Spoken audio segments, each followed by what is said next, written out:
Hey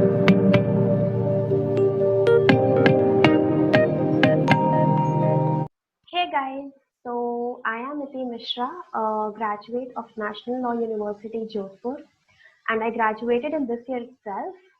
Now I'm going to be taking a few lectures for you guys in the subject of quantitative aptitude and data interpretation.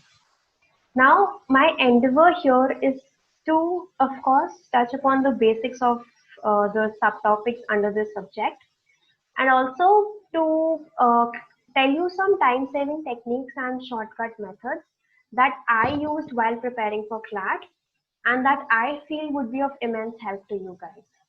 All right, so today I'm going to be starting with the topic of percentage. Now, the reason why I have chosen percentages because I feel it forms the base of all the questions. अब आपको पता होगा जैसे काफी सारे topics होते हैं, for example let's say simple interest है या कंपाउंड इंटरेस्ट है या फिर questions on time and work might be there. तो इनके क्वेश्चंस भी you can solve easily percentage के कुछ बेसिक फॉर्मूलाज और कॉन्सेप्ट्स को यूज करके. एंड इसी कारणवश मैंने सबसे पहले परसेंटेज टॉपिक लिया है आज के लेक्चर के लिए. एंड सब्सिक्वेंटली मैं सिंपल इंटरेस्ट और कंपाउंड इंटरेस्ट भी पढ़ाऊंगी एंड आई टेल कि how can you use the formulas of percentage to solve the questions relating to simple interest and compound interest. So I've prepared a PowerPoint presentation for you guys and I'm going to be sharing it, and with the help of this I'll teach you guys. All right, now let's just okay. All right, so coming to the basic concept, what is percent? Now we know percent is made up of two words, per and cent. इसका मतलब है कि आप 100 में एक part देख रहे हैं, लाइक किसी भी चीज का हमें पैरामीटर चाहिए तो आप उसका एक 100 में पार्ट देख रहे हैं. Okay, so anything, any quantity it can be, or any amount that you see as a part of the number 100 is called as percent. Okay, and therefore cent means 100 and thus percent means part per 100. All right, now very simple, how do we calculate percentage? So here if you can see, if we have to calculate 30% of 150, we simply put the percentage that is being asked on top of the fraction, that is in the numerator. You put 100 in the denominator. Why? Because it says 30%. तो 30% का क्या मतलब है? 30 100 में से, इसलिए 30 upon 100 we write here. And यहाँ हम मल्टीप्लाई करते हैं द नंबर जिसका परसेंटेज पूछा गया है.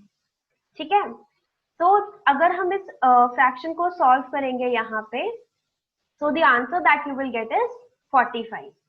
तो simply put the formula of percent is P, मतलब जो परसेंट पूछा गया है, अपॉन 100, बिकॉज परसेंट सिंबल का मतलब ही पर 100 होता है, इसलिए हम उसको फ्रैक्शन में करते हैं पर 100, and then we multiply it by the number जिसका परसेंट पूछा गया है.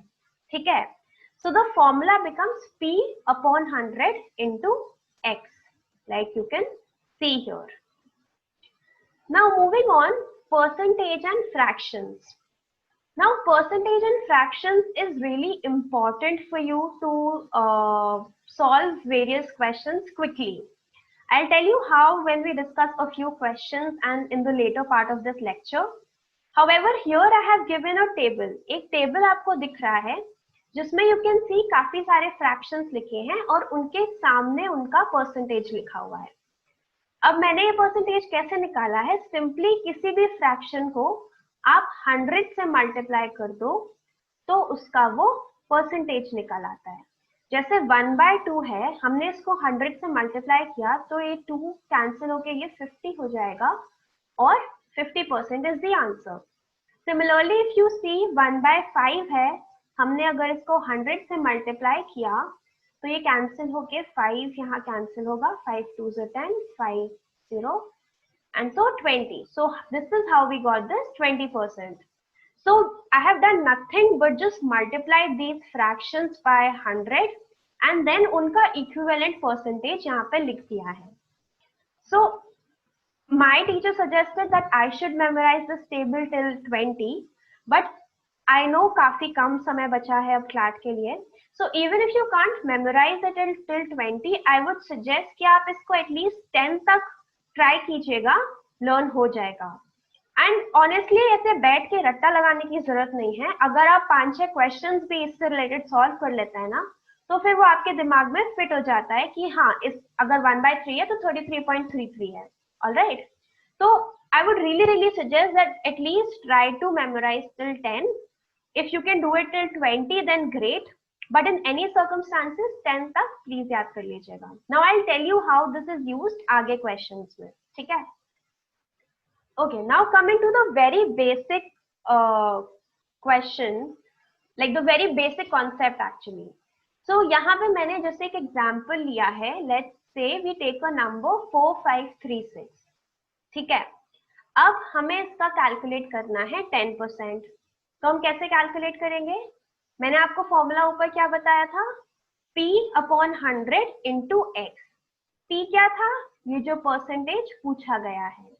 अपॉन 100 यहाँ पे हमने लिख दिया है, मल्टीप्लाइड बाय x यानी जो नंबर पूछा था, तो उसका परसेंटेज निकला 453.6. ऑलराइट. नाउ इसी चीज को अगर हमें इतना कैलकुलेशन ना करना हो तो हम कैसे करेंगे? तो सिंपली आप इस नंबर को देखिए, यहाँ जो ये मैंने नंबर लिखा है बड़ा सा 4536. ठीक है. नाउ अगर हमें इसका 10% कैलकुलेट करना है तो सिंपली आप यहाँ से राइट साइड से काउंट करेंगे एक नंबर और यहाँ पे डेसिमल लगा देंगे. So if you have to calculate 10% of any number, you simply count it, you simply put a decimal after one place from the right. All right, so now the number becomes 453.6 and this is the 10% of this number. ये सबको clear हुआ? जैसे for instance मैं एक बार फिर से बता देती हूँ. Let's say we need to calculate 1%. ठीक है. तो जैसे मैंने अभी बताया 10% क्या था? 10% वाज 453.6. लेकिन 1% के लिए हम डेसिमल यहाँ पे लगाएंगे तो वो क्या हो जाएगा? 45.36. तो इस नंबर का 1% क्या है? 45.36. नाउ लेट्स से अगर हमें 0.1% निकालना है तो फिर से आप यहाँ पे डेसिमल लगा दीजिए, तो दिस बिकम 0.1%. ठीक है. तो 0.1% क्या हो जाएगा? 4.536. Alright. So now how this eases your calculation is, let's say आपको निकालना है 2%. तो अब आपको ये नंबर दिया है and I ask you to calculate 2% of this number. How are you going to do it is, first you will see कि इसका 1% कितना है. 1% जैसा कि मैंने अभी बताया 45.36 हो जाएगा. तो 2% क्या होगा? इसका डबल. एंड डबल रफली यू कैन कैलकुलेट, 45 का डबल होता है 90, 36 का हो जाएगा 72, तो 90.72 आपका आ जाएगा 2% ऑफ 4536. So you see 2% निकालने के लिए हमें पूरा 2/100 into ये नहीं करना पड़ा. So like we can avoid this whole calculation by simply multiplying the numbers in our head and using as less pen as possible. Now I'll share a very important tip here that my mentors taught me जब मैं CLAT के लिए prepare कर रही थी. So what they told me was कि if you need to really save time and especially in the math section, what you can do is try to do as much mental calculation as you can. मतलब जितना हम pen और paper का कम से कम इस्तेमाल करेंगे उतना ही हमारा टाइम बचता है. I know शुरू में you feel that I might be saving time because mental calculations में गलती होने के chances रहते हैं. But I am telling you from experience कि if you practice it even if for 5 days initially, I am sure आप mental calculation के साथ ज़्यादा comfortable होंगे than solving it with pen and paper. And you see one more thing here. जैसे let's say 45.36 था तो इसका तो हमने डबल आराम से निकाल लिया. Let's say हमें अगर 3% निकालना था. ठीक है. तो फिर से हम देखेंगे 1% क्या हो जाएगा? 45.36. तो 3% अब हमें इसको 3 से मल्टीप्लाई करना है. तो 45 को हम 3 से मल्टीप्लाई कर सकते हैं, 45 45 90 हो जाएगा, और फिर 90 प्लस 45 हो जाएगा 135।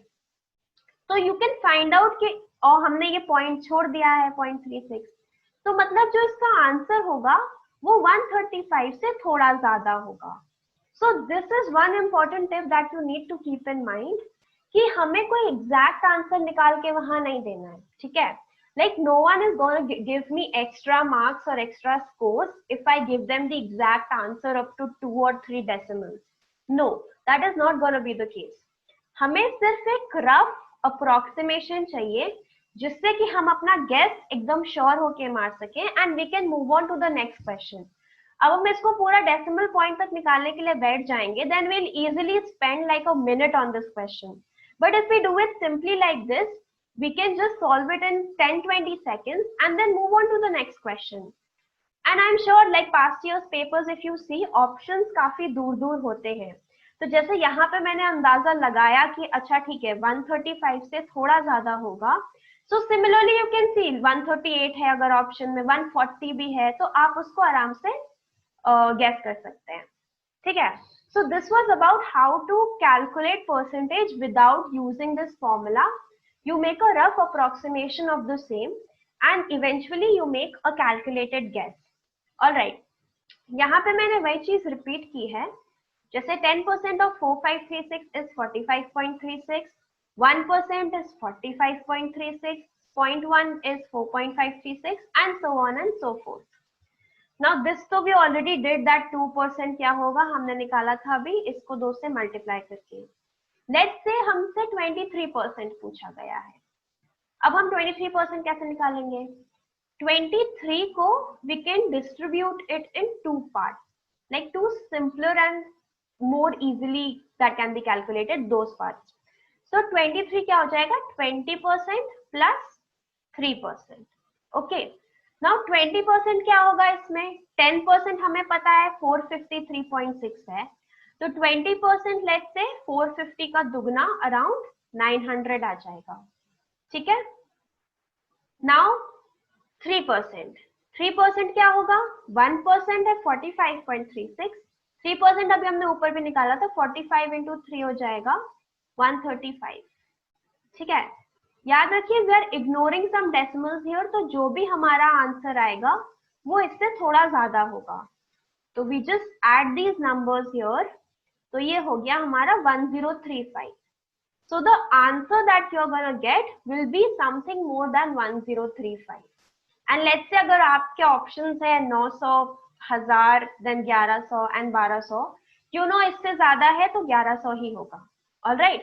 So this is how you make a calculated guess and then move on to the next question, thus saving your time. All right. Now we'll try to solve some questions here. तो let's say percentage equivalent हमें निकालना है 3/5 का। अब 3/5 का आप कैसे निकाल सकते हैं? उसको सिंपली आप 100 से मल्टीप्लाई कर दीजिए, तो कितना हो जाएगा ये 60, ठीक है। अब इसी जगह पे अगर आपको वो ऊपर जो टेबल दिया था फ्रैक्शंस वाला, if you remember that table, then you know 1/5 is what? 20%, ठीक है। तो सिंपली आपको पता है 1/5 20% है, तो 3/5 क्या होगा? Multiplied by 3, it will be 60%. तो जो भी मेथड कन्वीनियंट हो, if you remember the table, well and good. If you don't, then even you can do it by multiplying it by the number, ठीक है। अब हमसे पूछा है what is the fraction equivalent of 28.56%. Now how do we calculate this? Now again अगर ऊपर वाला table याद है तो आपको पता होगा कि 1/7 होता है 14.28%, ठीक है। 1/7 इज 14.28%, और यहाँ हमसे क्या पूछा है? 28.56%, which is the exact double of 14.28. तो यानी इस फ्रैक्शन को भी आप 2 से मल्टीप्लाई कर देंगे, and the answer that you will get is 2/7. So the fraction equivalent of 28.56 will be 2/7. All right. Now we have another question here which says what shall be 98% of 7631? अब देखिए इसको अगर फॉर्मूला से हम निकालेंगे तो हम 7631 को 98/100 से मल्टीप्लाई करेंगे, which seems like a tedious job. ठीक है, not a tedious but that will take a longer duration of time. Now what we can do instead is we can simply find 2% and then हम इस number से subtract कर देंगे, तो हमें क्या मिल जाएगा 98%. तो इसका 2% क्या हो, कैसे निकालेंगे? फर्स्ट वी नो 10% यहाँ होगा, तो 10 तो हमें चाहिए नहीं, we need 1%. 1% will be you put a decimal over here. That means 76.31 will be 1% of this number. तो 2% क्या हो जाएगा? Double the amount of 76. Now 76 into 2 क्या होगा? 140 plus 12. That will be 152. Something more than 152. ठीक है, ये हो गया 2%. अब we'll just subtract this number from 7631.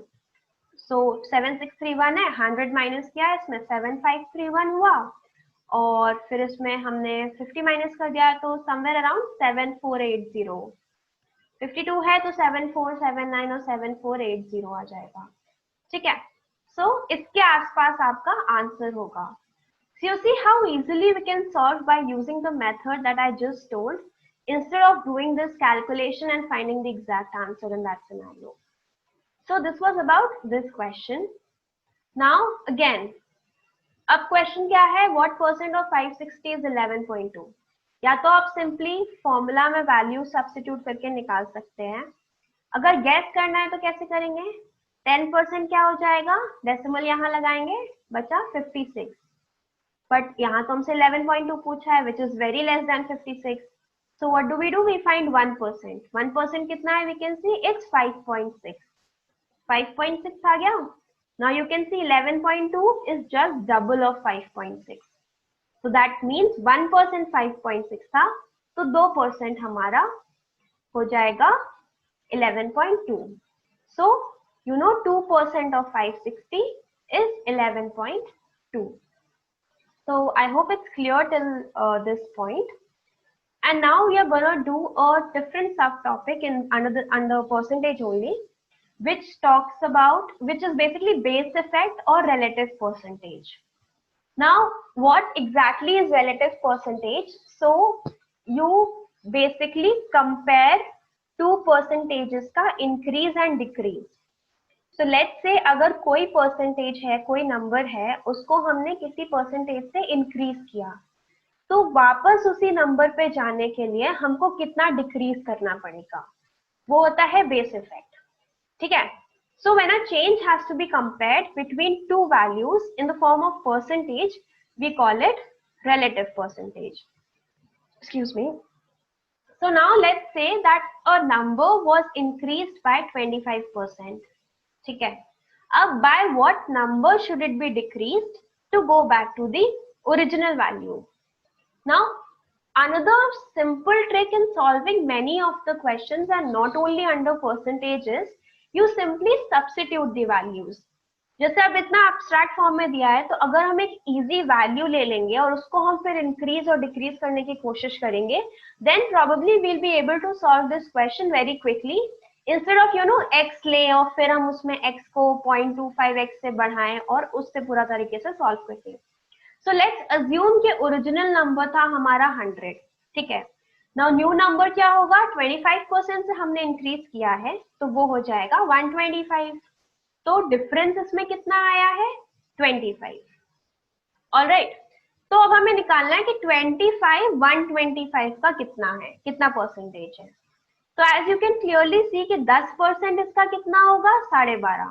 12.5 will be 10% of 125. And therefore हमें 25 चाहिए, तो यानी 2 से हम इसको मल्टीप्लाई कर देंगे, तो 10% इंटू 2 क्या होगा? we'll get the answer as 20%, that is 20%.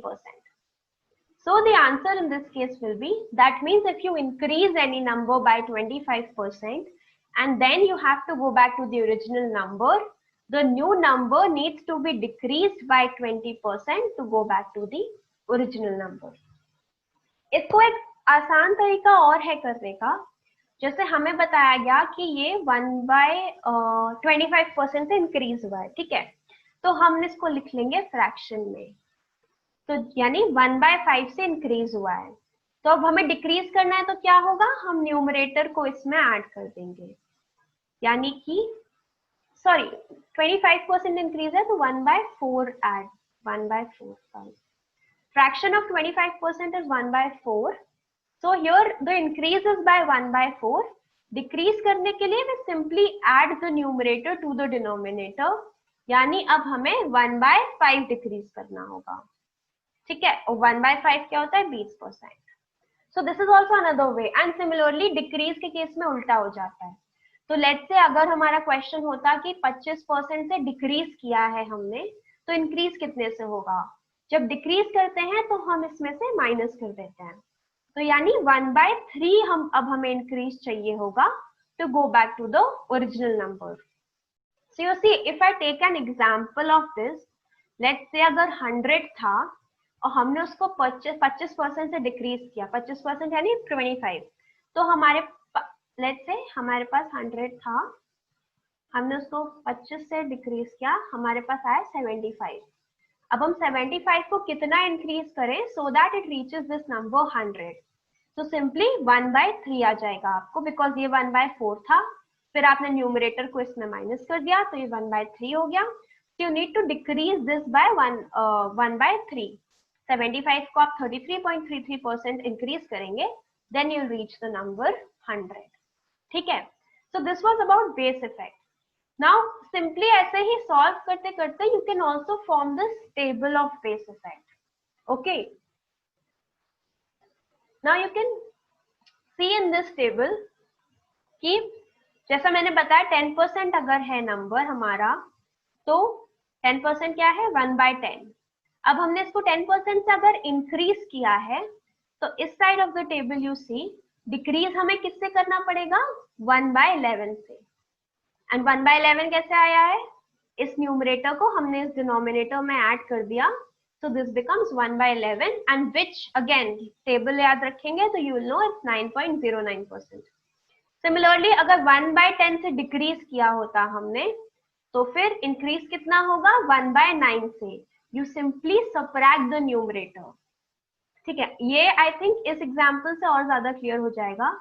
Let's say 3/20 का इंक्रीज था, 15% यानी 15/100, and if you reduce it then it becomes 3/20. Alright, so 3/20 से अगर इंक्रीज होता है तो हमें डिक्रीज करना पड़ेगा, न्यूमरेटर को डिनोमिनेटर में हमने ऐड कर दिया है, तो 20 + 3 becomes 23, so the fraction becomes 3/23.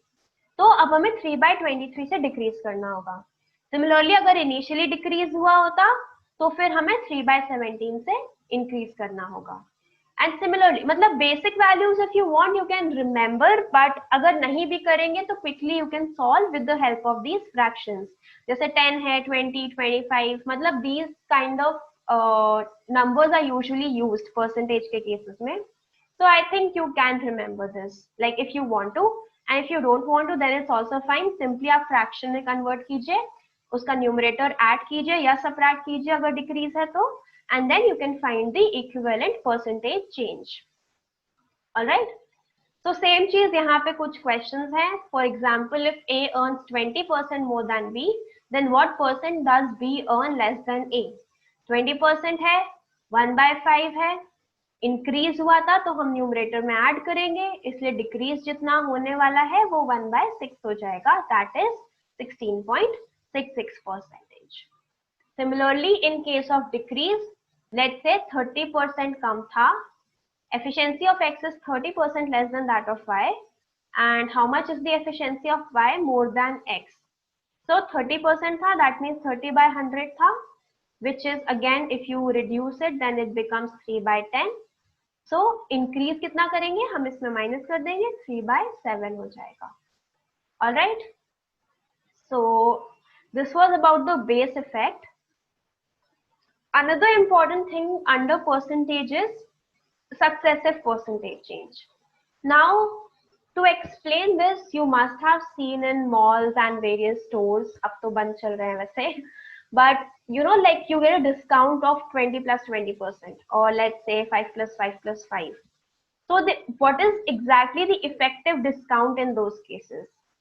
तो it's not gonna be, let's say if it's 20 plus 20, तो सीधे आपको 40% डिस्काउंट नहीं मिलेगा, ठीक है? पहले 20% वो करेंगे, फिर जो वैल्यू आएगी उस पे वो फिर से 20% करेंगे, ठीक है? सो सक्सेसिव परसेंटेज चेंज यही होता है कि अगर नंबर को हम किसी परसेंटेज से चेंज कर रहे हैं, फिर उसके बाद जो रिजल्ट आता है उसको हम फिर से सेम परसेंटेज या और किसी परसेंटेज से चेंज कर रहे हैं, so that is known as successive percentage change. Alright, so let's say if a number is increased by 10% thrice, what shall be the effective change in percentage? Now another thing to keep here in mind is generally 3 times से ज़्यादा no one's gonna ask you this question. मतलब आपको ये नहीं बोला जाएगा कि 10% 5 बार बताइए कितना होगा successive percentage change में. No, it will be most probably it's usually 2 times and max में 3 times they might ask. उससे ज़्यादा generally नहीं पूछते हैं. So for example, if हमें ये क्वेश्चन था कि number is increased by 10% 3 times, तो क्या होगा? Simply what do we do? Substitute values. So we start with 100, 10% increase हुआ, कितना हो गया? 110. फिर इसमें 10% हमने इंक्रीज किया, 10% कितना होगा इसका? 11, तो ये हो गया 121. फिर से हमने इसका 10% इंक्रीज किया, कितना होगा? 12.1, तो ये हो गया 133.1. ठीक है? तो here you can see the effective change है, अगर 100 से हम देखें till 133.1, you can see the effective change is 33.1. I can't write with this, but I'm sure you can hear me. So the effective change will be 33.1%. Alright, so simply as I told you, they don't ask you for more than 3 times usually. So you can simply take values and उसमें you can substitute. Now let's say यहाँ पे कोई number दिया होता, जैसे 500 में we are saying that 10% is being increased thrice. तो आप क्या करते? Simply 500 का 33.1% निकाल लो, you increase it and then you can just find out the approximate answer and then make a calculated guess. ठीक है?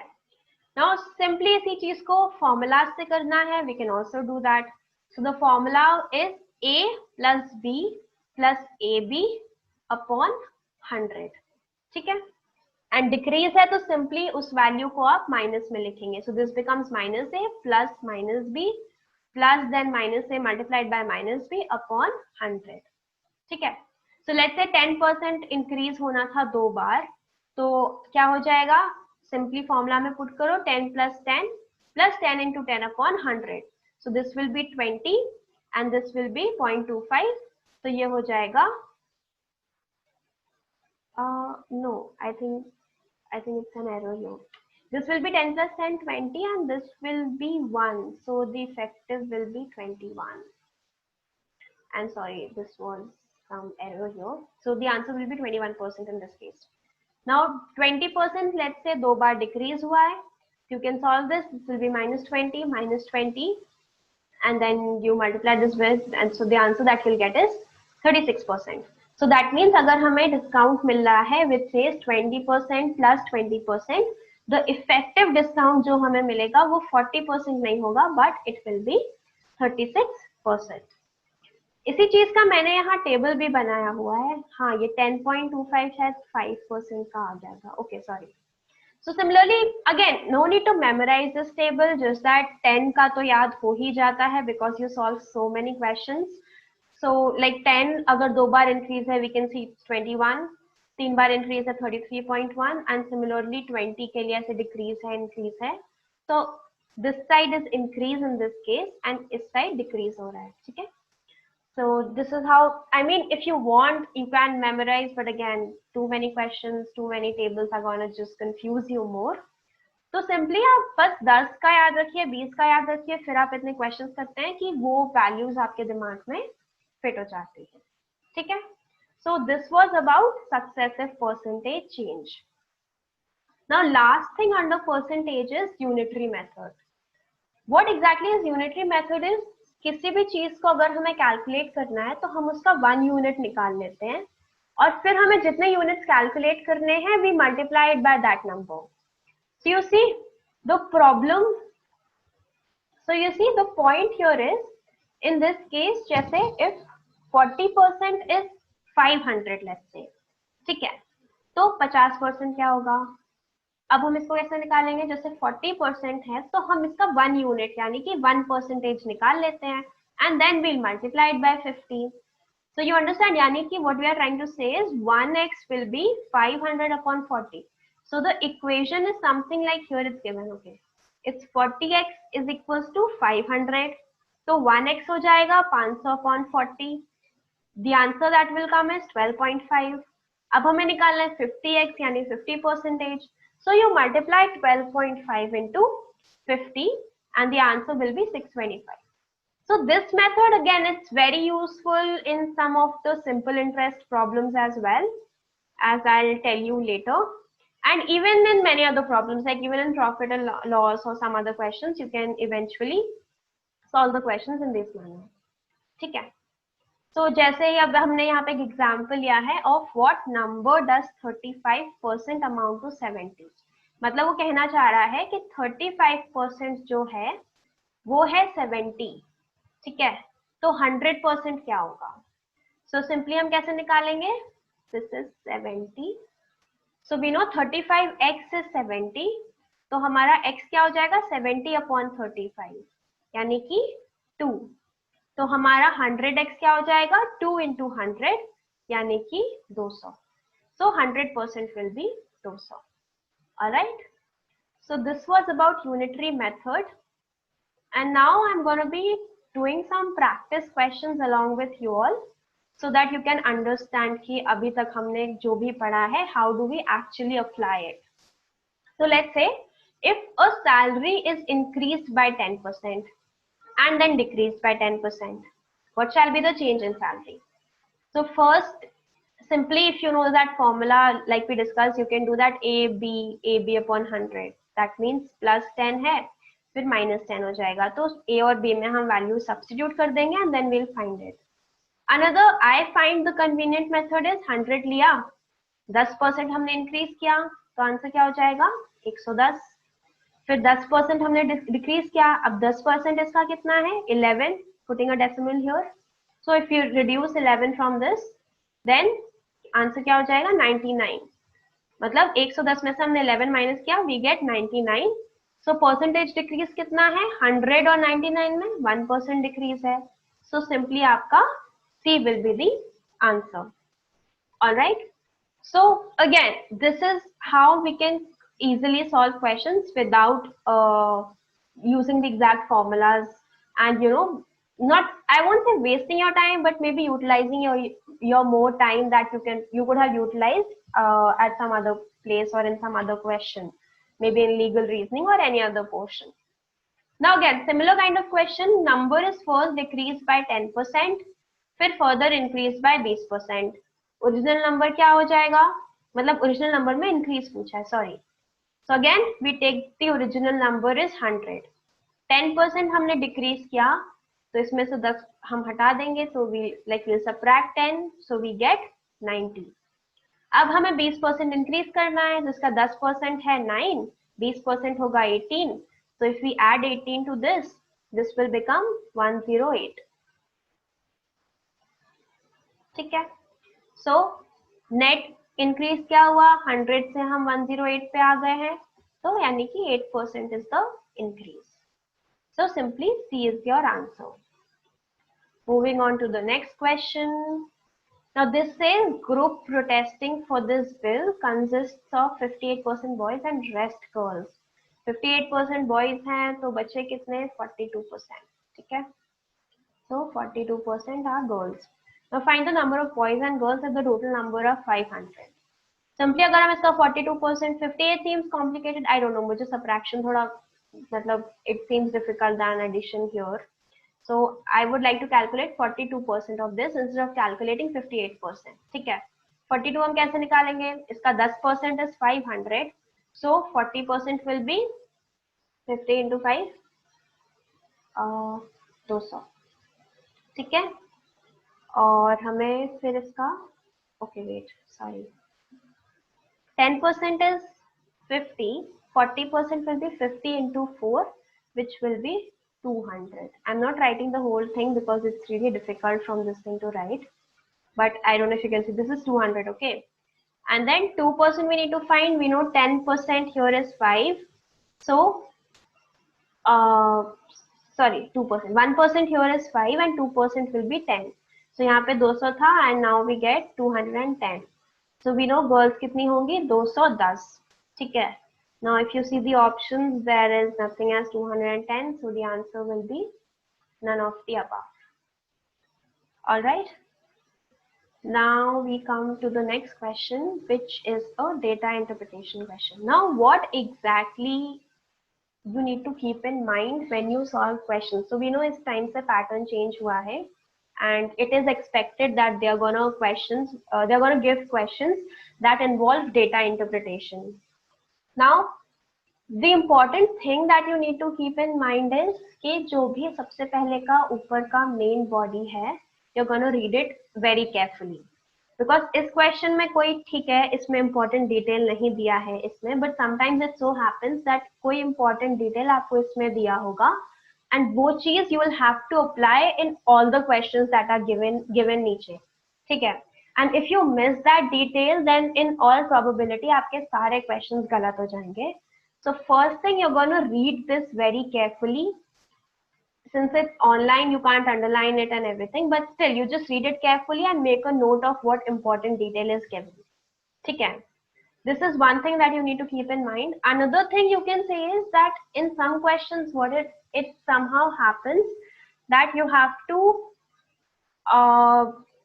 you might have to use the answer that you got in one part in a subsequent question. जैसे अगर आपका एक question में answer आया है 40, तो मे बी अगला क्वेश्चन पूछ रहा है अच्छा उसमें जो आंसर आया अगर उसमें हम ये चेंज करें तो क्या हो जाएगा, ठीक है. So you need to keep in mind या जहां पे भी if in case you are doing your rough work or anything or whatever formula you have used in the previous question, make sure to keep it or feed it in your mind, or maybe even if you want to note it down you can note it down, because हो सकता है कि वही detail आपका subsequent questions में might be helpful. All right, so keep this thing in mind. Now let's try and solve this question. It says this chart gives details of the monthly budget of, जैसे अब यहाँ पे monthly लिखा है, अब yearly अगर होता और फिर कुछ हमें calculate करना होता month के हिसाब से, then we would have to divide it by 12, ठीक है.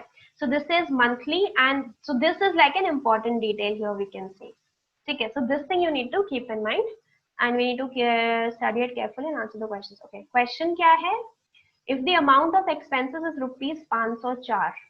Now expenses you can see कितना है इसमें 40% है, 40% is 504. हमें सेविंग्स निकालना है मिस्टर कपूर का. सेविंग्स कौन सा वाला है? ये वाला. Savings is 20%. तो simply you can see unitary method clearly applies here. 40% is 504. 20% क्या हो जाएगा? Just half of it. You see it will more be like 504 upon 40, x आ जाएगा और फिर मल्टीप्लाइड बाय 20 या सिंपली 40% है, हमें 20% निकालना है, we just divided by 2. So what is the answer we're going to get? 2 2s are 4, 2 5s are 10, 252. Okay, so C is the answer in this case. Now another question, if the monthly salary is 42,000, 42,000 is the monthly salary. All right, find the amount spent on miscellaneous activities. Now miscellaneous activities are 38%. अब हमें इसमें 38% भी calculate करना है, ठीक है. How will I calculate it? I'll calculate mentally 40%, फिर 2%, and then we'll kind of subtract it and find an approximate answer. तो so, इसी 10% इसमें क्या हो जाएगा? 4200, ठीक है. तो इसका 10% इज 4200, तो हमें इसका 40% निकालना होगा. तो 40% क्या हो जाएगा? You multiply it bye 4, that becomes, this is 8 and 16, 16800, ठीक है. 16800 इज 40%. 2% निकालना है, 10%, 1% is 420, so it will B 840. तो 16800 और 840 में अगर आप करेंगे तो 1700 कुछ आंसर होगा. and so answer 1700 के साथ सिर्फ एक ही ऑप्शन है, so we just mark this as the answer. ठीक है, so this was about percentage. Now we'll move on to the next topic, which is simple interest and compound interest. Now here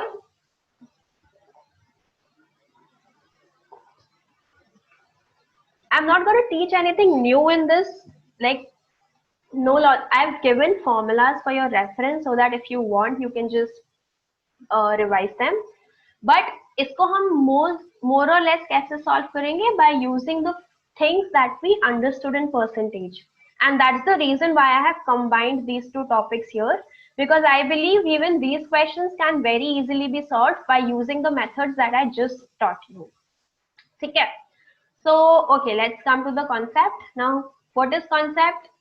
तीन चार चीजें important है इसमें.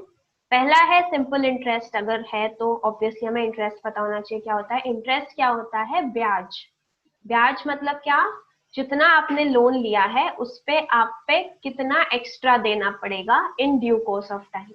That means the sum of money that is charged by the lender, excuse me, on the principal amount. ठीक है, so principal amount क्या होता है? जितने का हमने लोन लिया है. सम ऑफ मनी क्या है हमारा? Sum of money principal amount only basically. Interest क्या है? जितना उस पे चार्ज हो रहा है ड्यूरिंग अ टाइम ड्यूरेशन. और प्रिंसिपल अमाउंट दिया है, फिर इसमें टोटल अमाउंट भी आ जाता है. मतलब जैसे अगर हमने 10% पे 500 रुपए लिए हैं तो 2 साल बाद हम कितना पे करेंगे? 500 तो पे करेंगे ही, साथ में will also give an interest. तो that is also known as total amount. तो ये तीन चार terms are important as far as this is concerned. Now difference क्या होता है सिंपल और कंपाउंड में? सिंपली पुट, अभी हमने किया था सक्सेसिव परसेंटेज चेंज का कॉन्सेप्ट. तो वो जो सक्सेसिव परसेंटेज चेंज है वो हमारा होता है कंपाउंड इंटरेस्ट. मतलब आपका इंटरेस्ट पे भी इंटरेस्ट पड़ता है. ठीक है, इफ यू रिमेम्बर हमने 10% 3 बार बढ़ाया था तो हमारा 33.1 आया था. ठीक है, क्यों? क्योंकि वो जो 10% इंक्रीज हुआ है उस पे भी हमारा इंटरेस्ट पड़ रहा था. But in the case of simple interest, interest हमेशा बोरोड सम पे पड़ता है and not on your accrued interest. ठीक है, that's the basic difference between simple interest and compound interest. Alright, now okay, coming to the formulas, we can see simple interest क्या है? It's P into R into T upon 100. P है हमारा principal सम, जितने का हमने loan लिया है. R है हमारा रेट, जिस रेट पे हमें वो लोन मिला है. And T is the time, जितने टाइम पीरियड के लिए we have borrowed that loan. It might be 4 months, 5 months, 3 years or whatever. ठीक है, another formula is A is equals to P plus simple interest, where A is the amount. This again not only simple interest, compound interest भी principal plus अब अपना interest add कर देंगे उसमें. So you'll reach your amount that needs to be paid. Again, compound interest के formulas थोड़े से लंबे होते हैं. That's why I suggest that you use the successive percentage change that I taught.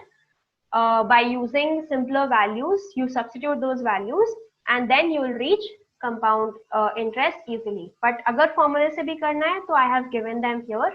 Ci is equals to P 1 plus R by 100 to the power of N. N है हमारा time period, R is the rate again, P is the principal amount. ठीक है, and again हाँ, अब compound interest में एक चीज और आती है, हाफ ईयरली और क्वार्टरली. इसका मतलब क्या होता है कि आपका जो इंटरेस्ट कंपाउंड हो रहा है वो हर आधे साल में या हर चौथाई साल में भी कंपाउंड हो रहा है. जैसे एक साल में अगर हम कहें कि आपका इंटरेस्ट पे इंटरेस्ट लग रहा है तो वो हो गया कंपाउंड इंटरेस्ट. ठीक है, बट इस केस में क्या हो रहा है? हर आधे साल में जो आपने इंटरेस्ट दिया है उस पे भी इंटरेस्ट लगेगा. And that's why the term used is compounded half yearly.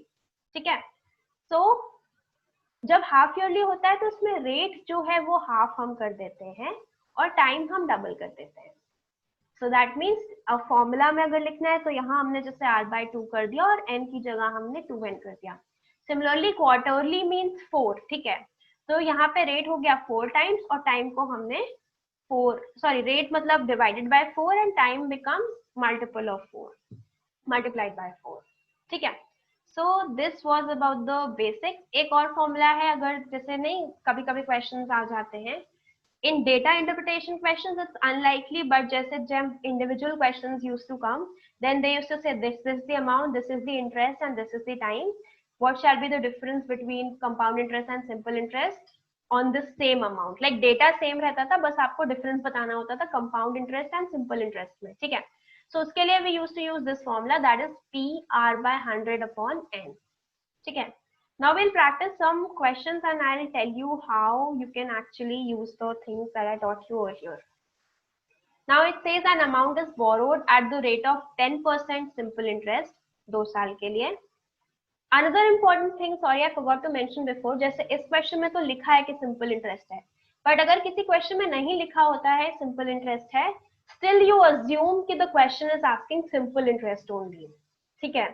इसका मतलब क्या है कि no one's gonna ask you compound interest जब तक उसमें word compound mention नहीं होगा.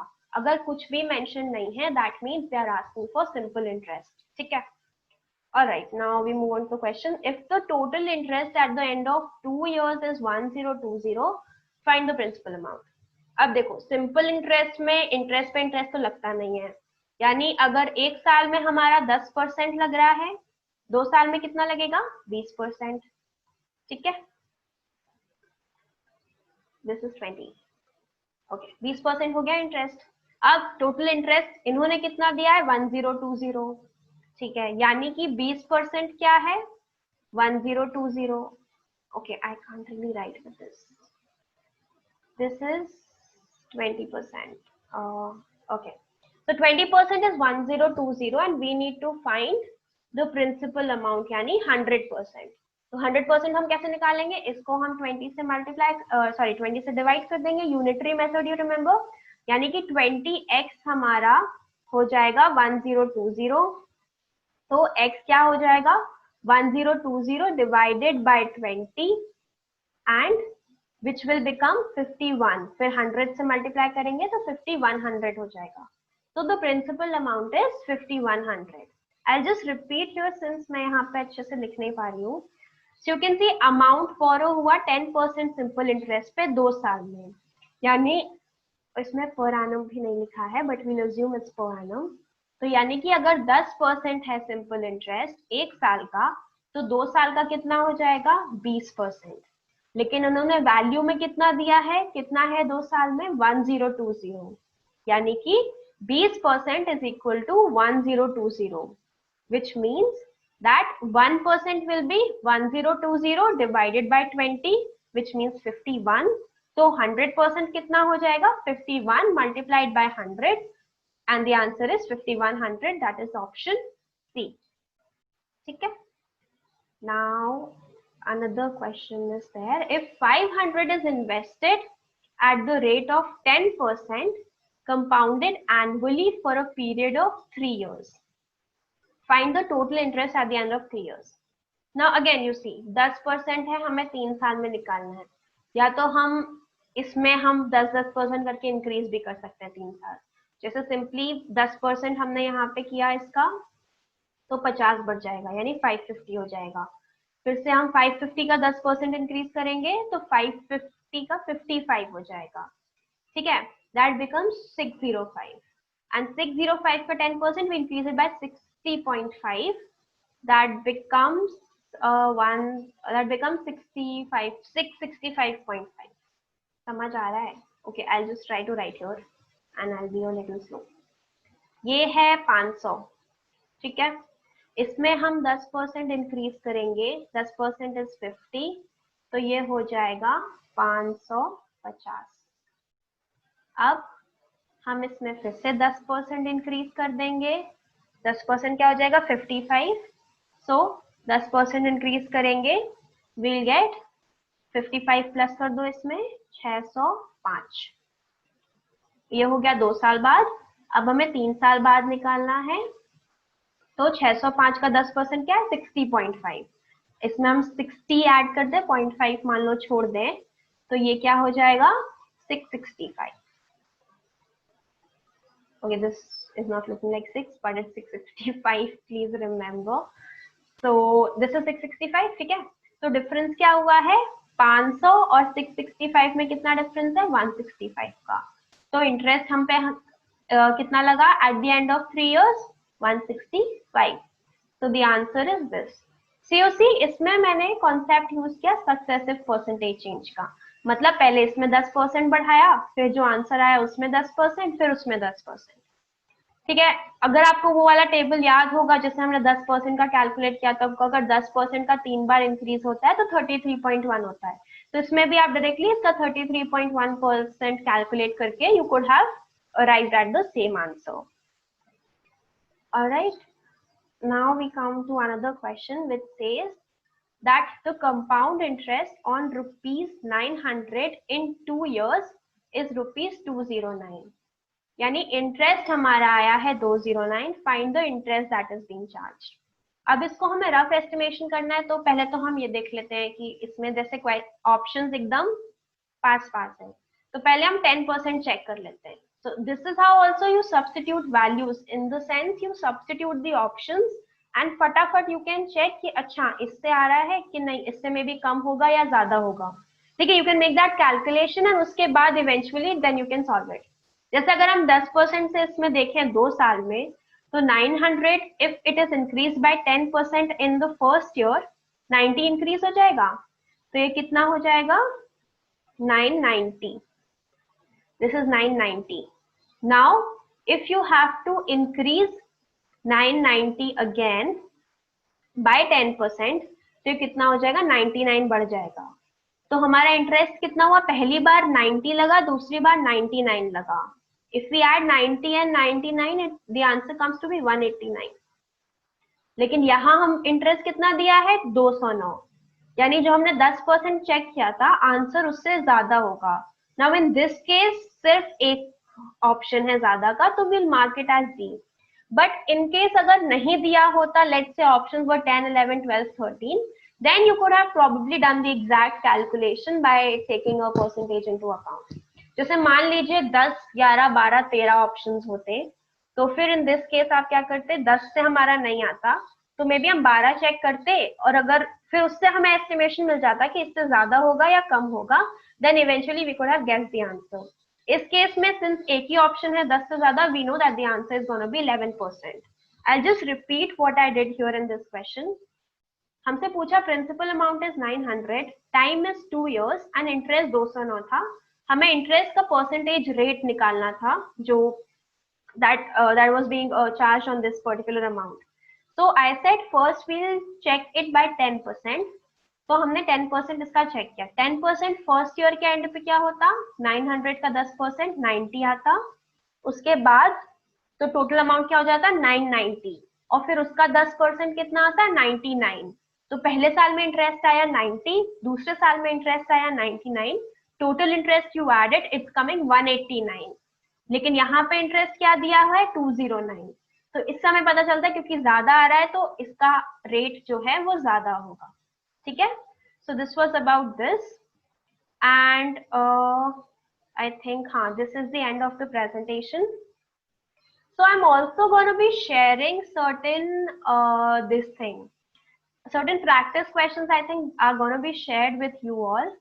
So those you can practice, and those are going to be on this topic only, so you can just practice them and try using the methods and techniques that I taught you here, and therefore you can arrive at the answers quickly and efficiently. All right, and if you have any issues, any problems or any doubts, you can just let me know. I mean, let the coaching center know, and they're going to contact me. So, and then I'd be really happy to solve all your queries and everything. And I hope that this class was helpful for you guys. So yeah, stay safe, stay at home and keep studying. All right, bye.